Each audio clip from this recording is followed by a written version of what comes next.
2022 ആഗോള mission ദിനത്തിലുള്ള Francis പാപ്പയുടെ സന്ദേശം പ്രസിദ്ധീകരിച്ചു.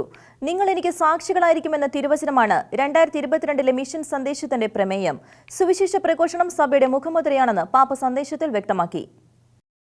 ആഗോള സഭയിൽ മിഷണറി ബാല്യദിനം കൊണ്ടാടിയതിനോടനുബന്ധിച്ചായിരുന്നു 2022 ആഗോള മിഷൻ ദിനത്തിനുള്ള പാപ്പയുടെ സന്ദേശം വത്തിക്കാൻ പ്രസിദ്ധീകരിച്ചത്.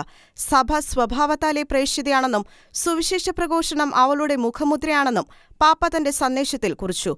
നിങ്ങൾ എനിക്ക് സാക്ഷികളായിരിക്കുമെന്ന യേശുവിന്റെ വാക്കുകൾ മിഷൻ ദിന സന്ദേശത്തിന്റെ പ്രമേയമായി തിരഞ്ഞെടുത്ത പാപ്പ സുവിശേഷ പ്രഘോഷണം ക്രിസ്തു ശിഷ്യരുടെ അടിസ്ഥാന ദൗത്യമാണെന്നും ഓർമ്മിപ്പിച്ചു.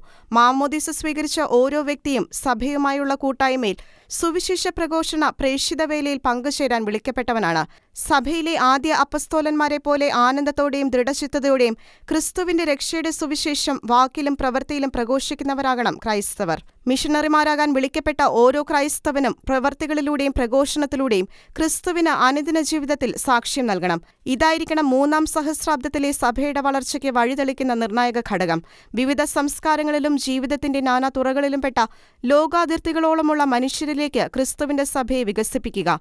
മിഷണറി ജീവിതത്തിനാവശ്യമായ ഊർജ്ജവും ആനന്ദവും പരിശുദ്ധാത്മ പ്രവർത്തനത്തിലൂടെ നവീകരിക്കണമെന്നും പാപ്പ തന്റെ സന്ദേശത്തിൽ കൂട്ടിച്ചേർത്തു. International desk, Shekinah news.